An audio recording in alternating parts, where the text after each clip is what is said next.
Assalamualaikum warahmatullahi wabarakatuh. Selamat berjumpa lagi sahabat di channel kesayangan kita ini, Dunia Muslim, channel yang membahas tentang berbagai hal yang menarik seputar agama Islam. Di video kali ini sahabat, kita akan memberikan informasi untuk kalian semua yang ada di rumah, terutama nih kalian yang saat ini ingin mengetahui, kan pastinya sudah tahu dong bagaimana hukum ghibah di dalam Islam tidak diperbolehkan. Namun tahukah kalian guys, ternyata ada juga yang diperbolehkan loh. Nah, oleh karena itu, supaya menjawab dari berbagai pertanyaan nih, maka di video kali ini kita akan membahas 3 jenis ghibah dalam Islam, dan ternyata ada juga yang diperbolehkan dikarenakan beberapa hal pastinya sahabat. Namun sebelum kita bahas apa saja hukum dan juga jenis ghibah tersebut, maka kami ingatkan jangan lupa untuk memberikan dukungan kepada channel Dunia Muslim dengan cara like, komen, subscribe, dan juga share di media sosial. Terima kasih, jazakallah. Tanpa disadari sahabat, ghibah telah menjadi kebiasaan yang sering dilakukan oleh siapa saja, baik pria apalagi wanita. Di dalam kehidupan bermasyarakat, perbuatan menggosip alias ghibah tersebut sama dengan bergunjing atau bergosip tentang keburukan orang lain. Nah, bagi sahabat yang belum mengenal, ternyata ghibah tersebut ada 3 jenis sahabat. Ternyata ada hukumnya juga, dan juga ada juga yang diperbolehkan loh sahabat. Nah, di video kali ini kita akan membahasnya. Perlu diketahui bahwa ghibah bisa membawa kerugian yang sangat besar, baik untuk orang lain maupun diri sendiri, sehingga ghibah dapat dikategorikan sebagai perbuatan zalim yang dilaknat oleh Allah Subhanahu wa Ta'ala, artinya tidak disukai oleh Allah. Oleh karena itu, sebaiknya kita menjauhi ghibah dalam kehidupan sehari-hari, apalagi di era digital seperti sekarang ini sahabat. Menggibah orang lain tidak hanya bisa dilakukan melalui lidah saja, namun dengan jempol yang bertulang itu menjadi lebih ringan bagi orang yang terbiasa dengan ungkapan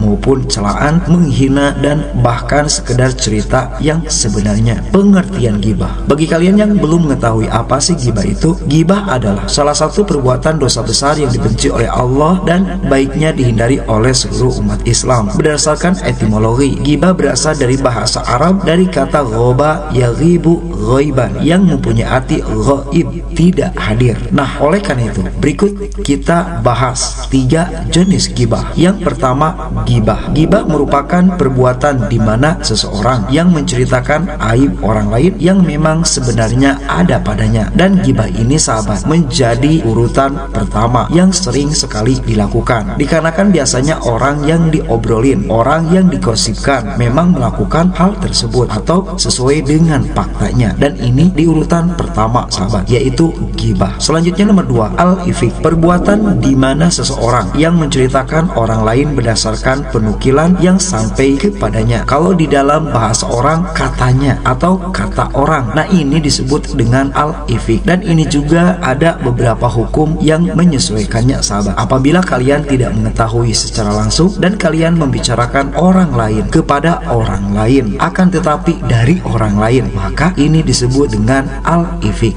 Selanjutnya nomor 3, al-buhtan. Nah, al-buhtan ini pengertiannya seperti ini sahabat, yaitu perbuatan menjelekkan orang lain, bahkan ditambah dengan aib yang sebenarnya tidak ada pada dirinya. Nah, ini lebih cenderung kalau di media sosial disebut dengan hoax atau berita bohong. Ketika kita membicarakan orang lain akan tetapi tidak sesuai dengan faktanya, maka ini disebut dengan al-buhtan alias bohong. Mari kita bahas hukum dan larangan ghibah. Di dalam salah satu hadis Rasulullah SAW menyatakan bahwa dosa orang yang berghibah lebih berat daripada dosa zina sahabat. Di dalam salah satu hadis yang diriwayatkan oleh Imam At-Tabrani, yang artinya ghibah itu lebih berat dari zina. Seorang sahabat bertanya, bagaimana bisa? Rasulullah SAW menjelaskan, seorang laki-laki yang berzina lalu bertobat, maka Allah bisa langsung menerima tobatnya. Namun pelaku ghibah tidak akan diampuni sampai dimaafkan oleh orang yang digibahnya. Hadis riwayat At-Tabrani. Tak hanya itu saja sahabat, diriwayatkan pula Allah Subhanahu wa Ta'ala pernah berfirman kepada Nabi Musa alaihissalam di dalam hadis qudsinya, yang artinya siapa saja yang meninggal dunia dalam keadaan bertaubat dari perbuatan ghibah, maka dia adalah orang terakhir masuk surga. Dan siapa saja yang meninggal dalam keadaan terbiasa berbuat ghibah, maka dia adalah orang yang paling awal masuk neraka. Na'udzubillah summa na'udzubillah. Nah sahabat, di akhirat kelak, seseorang yang suka berghibah semasa hidupnya pasti akan dimintai pertanggungjawaban di hadapan Allah oleh orang yang digibahinya itu. Bahkan amal kebaikannya pun akan dibayarkan kepada orang-orang yang pernah dizoliminya di dunia, termasuk kepada orang yang sudah digibahnya. Setelah amal kebaikannya habis, kemudian amal keburukan orang-orang yang dizoliminya akan ditimpakan pada dirinya. Dari penjelasan tersebut, maka sudah jelas bahwa Islam